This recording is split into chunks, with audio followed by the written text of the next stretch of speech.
शान्ताकारं भुजगशयनं पद्मनाभं सुरेशं विश्वाधारं गगनसदृशं मेघवर्णं शुभांगं लक्ष्मीं कमलनयनं योगिभिर्ध्यानगम्यं वन्दे विष्णुं भवभयहरं सर्वलोकैकनाथं। विष्णुप्रिये नमस्तुभ्यं जगद्दते आर्तहन्त्र नमस्तुभ्यं समृद्धं कुरु मे सदा। नमो नमस्ते महामाये श्रीपीठे सुरपूजिते शंखचक्रगदाहस्ते महालक्ष्मी नमोस्तुते। Hello friends, welcome to back my YouTube channel Dev Aradhana. दोस्तों, आज हम शयनी एकादशी व्रत कथा के बारे में जानेंगे। इस एकादशी को पद्मा एकादशी भी कहा जाता है। आइए हम लोग देवशयनी एकादशी की पौराणिक कथा के बारे में सुनते हैं। दोस्तों, देवशयनी एकादशी व्रत कथा समस्त पापों का नाश करती है। देवशयनी एकादशी पौराणिक व्रत कथा हम आरंभ करते हैं। धर्मराज युधिष्ठिर ने कहा, हे केशव, आषाढ़ शुक्ल एकादशी का क्या नाम है? इस व्रत के करने की विधि क्या है और किस देवता का पूजन किया जाता है? श्री कृष्ण कहने लगे कि हे युधिष्ठिर, जिस कथा को ब्रह्मा जी ने नारद जी से कहा था वही मैं तुमसे कहता हूँ। एक समय नारद जी ने ब्रह्मा जी से यही प्रश्न किया था।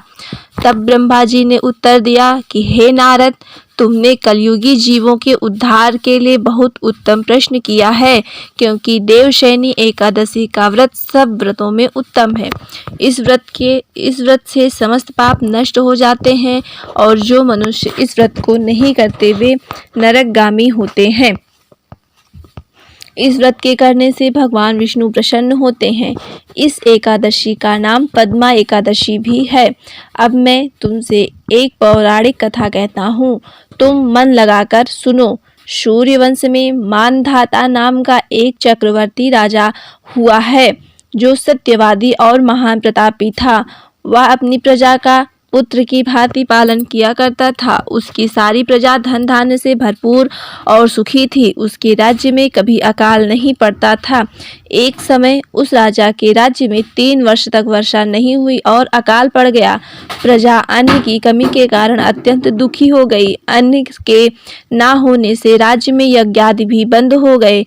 एक दिन प्रजा राजा के पास जाकर कहने लगी कि हे राजा, सारी प्रजा त्राहि त्राहि पुकार रही है, क्योंकि समस्त विश्व की सृष्टि का कारण वर्षा है। वर्षा के अभाव से अकाल पड़ गया है और अकाल से प्रजा मर रही है। इसलिए हे राजन, कोई ऐसा उपाय बताओ जिससे प्रजा का कष्ट दूर हो। राजा मानधाता कहने लगे कि आप लोग ठीक कह रहे हैं। वर्षा से ही अन्न उत्पन्न होता है और आप लोग वर्षा ना होने से अत्यंत दुखी हो गए हैं। मैं आप लोगों के दुखों को समझता हूँ। ऐसा कहकर राजा कुछ सेना साथ लेकर वन की तरफ चल दिया। वह अनेक ऋषियों के आश्रम में भ्रमण करता हुआ अंत में ब्रह्मा जी के पुत्र अंगिरा ऋषि के आश्रम में पहुंचा। वहां राजा ने घोड़े से उतरकर अंगिरा ऋषि को प्रणाम किया। मुनि ने राजा को आशीर्वाद देकर कुशल क्षेम के पश्चात उनसे आश्रम में आने का कारण पूछा। राजा ने हाथ जोड़कर विनीत भाव से कहा कि हे भगवान, सब प्रकार से धर्म पालन करने पर भी मेरे राज्य में अकाल पड़ गया है। इससे प्रजा अत्यंत दुखी है। राजा के पापों के प्रभाव से ही प्रजा को कष्ट होता है। ऐसा शास्त्रों में कहा गया है। जब मैं धर्मानुसार राज्य करता हूँ तो मेरे राज्य में अकाल कैसे पड़ गया, इसके कारण का पता मुझको अभी तक नहीं चल सका। अब मैं आपके पास इसी संदेह को निवृत्त कराने के लिए आया हूँ। कृपा करके मेरे इस संदेह को दूर कीजिए। साथ ही प्रजा के कष्ट को दूर करने का कोई उपाय बताइए।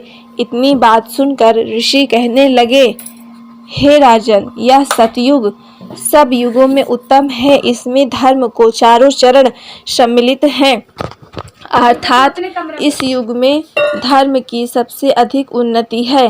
लोग ब्रह्म की उपासना करते हैं और केवल ब्राह्मणों को ही वेद पढ़ने का अधिकार है। ब्राह्मण ही तपस्या करने का अधिकार रख सकते हैं, परंतु आपके राज्य में एक शूद्र तपस्या कर रहा है। इसी दोष के कारण आपके राज्य में वर्षा नहीं हो रही है। इसलिए यदि आप प्रजा का भला चाहते हो तो उस शूद्र का वध कर दो।